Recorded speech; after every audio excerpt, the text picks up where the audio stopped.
Hey guys, welcome back for another video. What we're going to be doing today is we'll be doing our final scores and breakdowns and re-reviewing the 2024 season for the Georgia Bulldogs football team. They came into this season, a lot of praise, a lot of hype. A lot of people picked them to be the favorites to win the national championship even before the season started. We're going to completely break down the predictions and try to review how this team did overall in comparison to what the expectations were. First things first, make sure to hit that like button. Make sure to subscribe. If you have any comments about my scores or anything else, drop it below and I will respond to everyone. So just to be upfront, the score that I'm going to be giving the Georgia Bulldogs football team for the 2024 college football season is going to be a B. Not a B minus, not a B plus, just a flat out B. The reason that I'm justifying that is we saw what their ceiling was throughout this season. We saw what their floor was. We saw what they were capable of. We saw the letdowns, the flaws that were on this team. But hey, they still won the SEC. They still made the college football championship, but they didn't make the semifinals. A lot of their fans were disappointed, had them looking towards next season, the 2025 season, to see where they're going to be able to make up that ground and fix some of the issues that they had, particularly on that offensive side, the offensive line, the wide receiver position, and of course the quarterback position. And the defense was not a typical Georgia defense that we've become accustomed to over the last, I'd say probably 2 decades. Guys, they were giving up 21 points per game. That might be fine for your average team, but that is not fine for a Georgia Bulldogs team who every season, annually, they're giving up sub 15 points per game, riding that to the Final Four, to the national championship. You had 12 teams get into the playoffs this season. Georgia did not look like a team ready to compete. They ended the season losing to Notre Dame. But let's take a look at everything that kind of transpired with this team overall, team-wise. Obviously, you had Carson Beck coming back. A lot of praise for him. He was actually the Heisman frontrunner coming into the season. Georgia started out the season ranked number 1, so they started at the top. The highest expectations. They were the team that everyone nationally was having to compete with. Overall, for their offense, they were averaging 32.6 points per game. When it came to their passing, they were throwing for 281 per game. But it's the rushing that really hurt them. Only rushing for 124.4 rushing yards per game. Guys, that's not a Georgia offense. That is not what Georgia's used to. They got to get those rushing yards up. When you were looking at Frazier, when you were looking at Etienne, they were lacking at the running back position. Georgia should have a 1,000-yard running back every single season. They were nowhere near it this season. You had Frazier 671, you had Etienne 609, and that's it. The rushing game was lacking. This is a Kirby Smart team.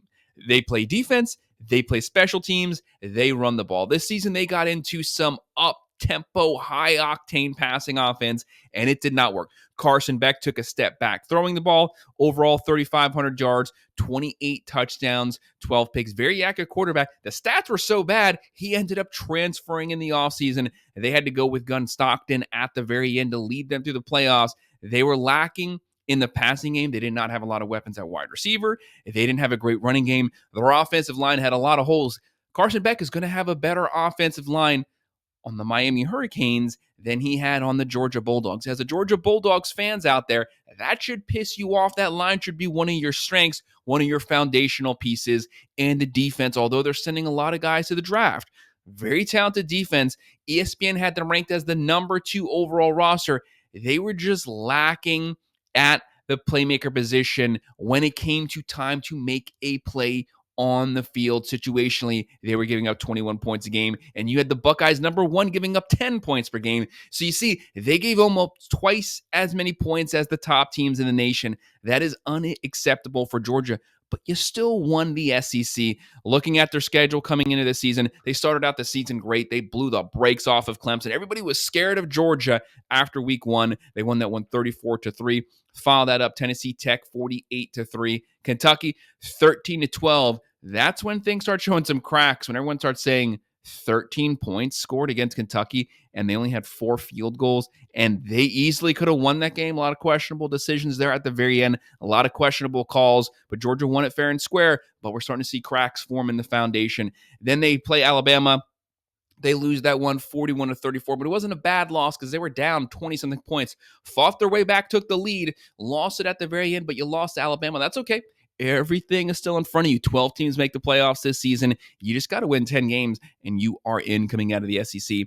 Then they went to Auburn. They rebound. They win that one 31-13.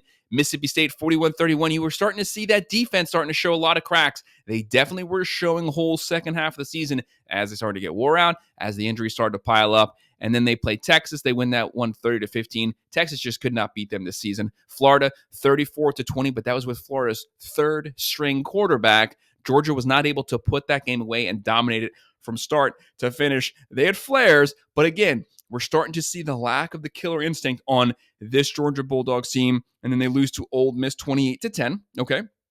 Tennessee 31-17. They win that one. That's a solid win. Massachusetts, obviously, they should beat the brakes off of them. But Massachusetts has only scored like 4 touchdowns this entire season.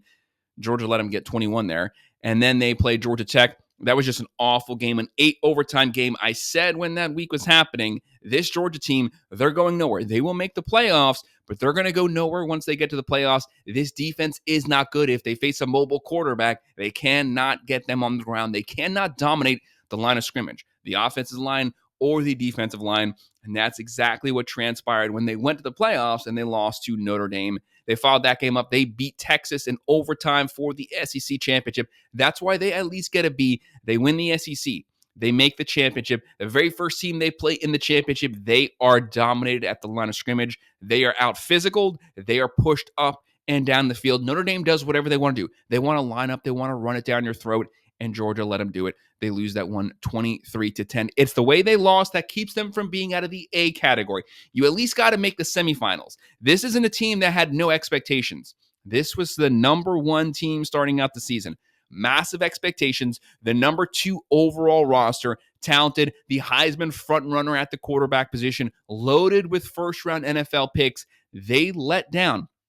No reason for Georgia Bulldog fans to panic here. No reason at all. The foundation's still laid. You have Kirby Smart, one of the best, if not the best, college football coaches in the country, with Saban having retired.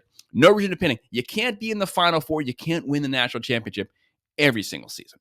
That's not reasonable. So it wasn't their year in 2024. You're starting over 2025 with as talented as a team, as high of expectations. This wasn't a bump in the road at all. You still made the playoffs. You still won the conference. This season went fine. Yes, there were some flaws there, but Kirby Smart knows what the flaws are. Look for him to be focusing on fixing those flaws coming into the 2025 season, especially on that defensive side. If you want to throw the ball, fine, but get that defense on track. Work on the running game. They definitely worked on bringing in some wide receivers through recruiting and through the transfer portal. I do see Georgia improving from 24 to 25, but still 24 was a great season. It's just for typical Georgia standards that they've set under Kirby Smart. It was a little bit of a letdown, but like I said, everything is still fine. They still get to be. Guys, that's our breakdown of the Georgia Bulldogs. Make sure to hit that like button. Make sure to subscribe. If you have any comments, please drop them below and I will respond. And I also have my Twitter handle below. Make sure to follow us there. Thank you.